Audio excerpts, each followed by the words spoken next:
Good day mga boss. Meron naman tayong bagong customer ngayon. Ford Ranger 3.2 2015 model wild track. So ito, ang baba na nung ano niya, naka 18 na lang siya. Yung setting niya dito sa aircon. Pero mahina pa rin yung lamig niya.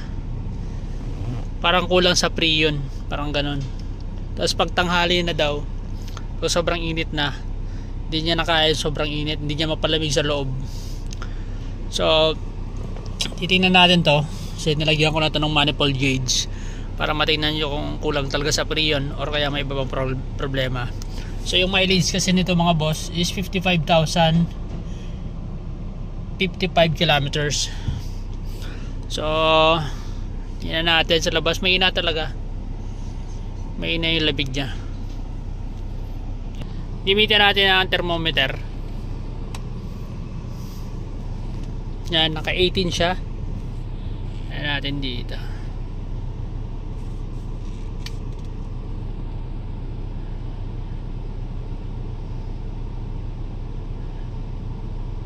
Dito sa thermometer 19.4. Dito 18, 17,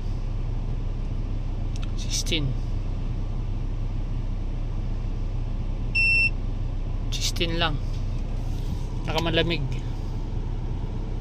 Yan natin 18.8 dito,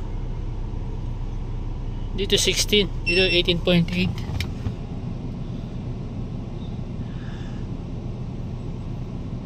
17. So hindi pare-parehas yung lamig niya. Meron 18.2. Ayan. 19. 15 ito, malamig-lamig to dito. 15.5. Pero kulang pa rin yung lamig na yan mga boss. 15.5.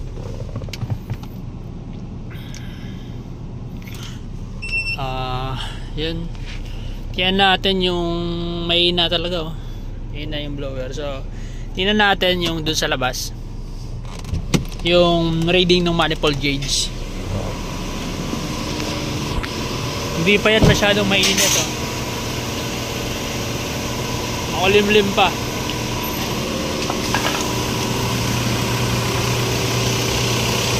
Ito yung reading nya.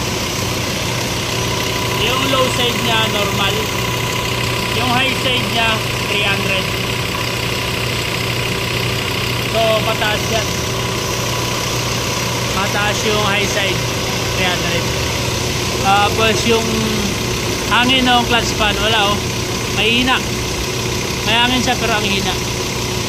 So nagawin natin yung clutch pan nya, yun lang kasi yung nagpapalamig dun sa condenser para gumanda yung lamig dun sa loob. So ayan, nagti 300 na siya, 300 daw. Nagpas pa. So ito kasi sa Ford Ranger is hindi ito nare-refillan ng silicone oil. So gagawin natin dito is papalitan natin ng clutch pan mga boss. Tanggalin muna natin, pakita ko sa inyo mamaya pakatanggal. Ito, katanggalin to para makuha yung clutch pan mga boss. Tanggalin muna natin. Boss, tanggalan natin yung clutch pan nya. So yan natin, matas na temperature nya. Ito yung clutch pan. Hindi kasi ito nare-refillan mga boss, sealed type siya. Kaya kapag humina na yung hangin nya, palit na to. Ito yung kapalit nya, clutch pan.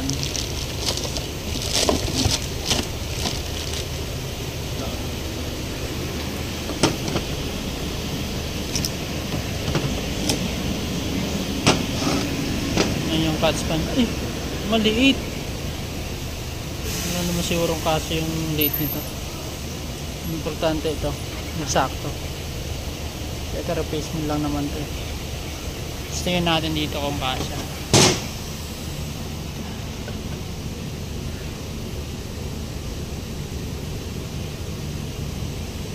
Kasya naman siya. Sakto mga boss.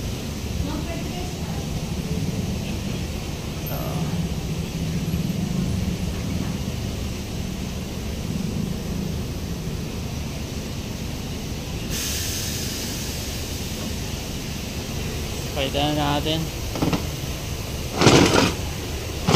Tapos after natin ito kabit.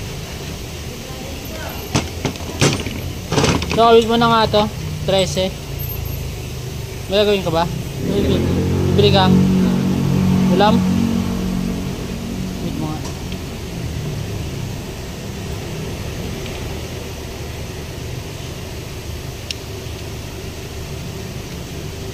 Trece yan.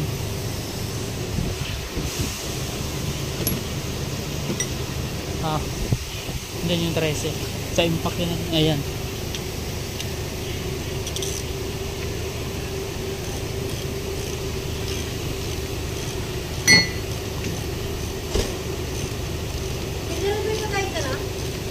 May ulam ako. Nagsayang kayo? Bibili na.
Bibili ka na. Yan mga boss. So ngayon napalitan natin to. Kabit na natin. Tapos pakita ko sa inyo mamaya yung reading nung manifold gauge ko nagbago na. Tingnan natin ha. Kabit ko muna. Boss, yung pinalitan natin ng clutch span na Ford Ranger na tumataas yung high side, nag high pressure siya. Pumapalo ng 300 yung high side niya. Tapos walang lamig. So ngayon ito malamig na siya. Tingnan natin ha.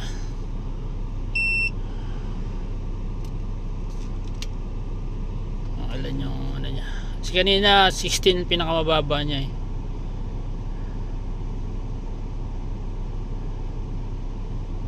So bababa na siya ng pababa. So ibig sabihin tumatagal, lumalamig na siya. So bababa pa yan. Siya kapa-andar ko pa lang eh. So hindi pa matal. Tapos ngayon ang init na mga mga launa ng hapon. So mainit na talaga. So yan yung ano niya. Yan 8.1, 7.9. Bababa pa yan. Kasi palamig ng palamig. Kasi natin yung kabila. Yan, ito nga 5.2 eh. 4 na. 4.7. Dapat mas malamig nga ito. Ito mas malamig dapat yan. Yan.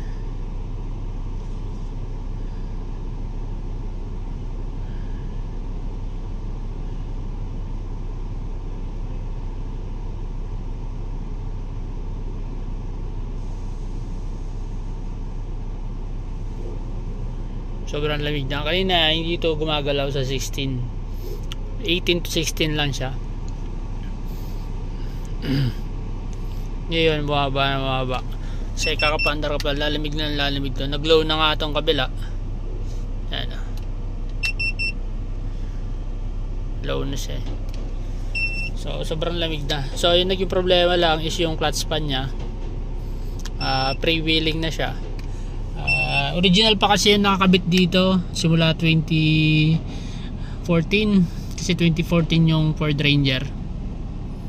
So very goods na, lamig na mga boss. Maganda naman yung Prion niya eh.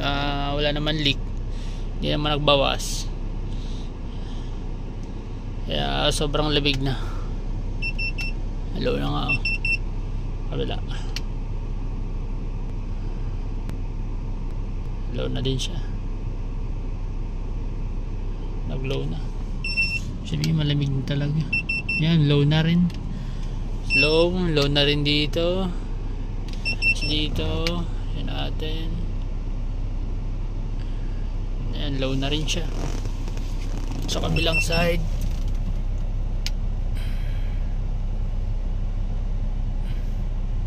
Yan, nag low na rin. So ibig sabihin ang laki ng pinagbago kasi yung clutch pan niya ay matagal na. So yung clutch pan kasi nito mga boss is hindi katulad nung mga ordinaryong clutch pan katulad ng Toyota Fortuner, Hilux, Innova, hindi parehas nun na nare-refillan katulad ng Montero. Ito kasi sealed type siya, so kapag ganito nag high pressure na, palit ka na po ng clutch pan. So yung iba ginagawa ng paraan, binubutasan nila tapos nilalagyan ng tornilyo, so hindi kasi advisable. So siguro ko yung mga nagtitipid na may sasakyan na wild track na wala pang budget, pwede siguro yung pansamantala. Pero in case na magka-budget na sila, pwede yun ibalik sa original, bilhan na lang ng bago para di maka-apekto dun sa makina. So ayun, maraming salamat po sa patuloy na subscribe na nanonood ng ating video. Sana po nakuha kayo ng idea, lalo na dun sa mga car owner. Maraming salamat. God bless.